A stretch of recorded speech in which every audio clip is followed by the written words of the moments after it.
بسم الله الرحمن الرحيم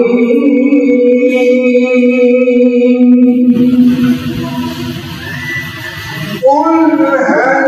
يستوي الذين يعلمون والذين لا يعلمون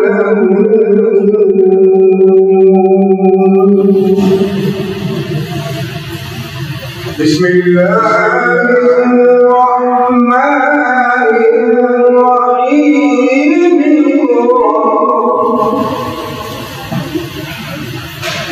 اقرأ باسم ربك الذي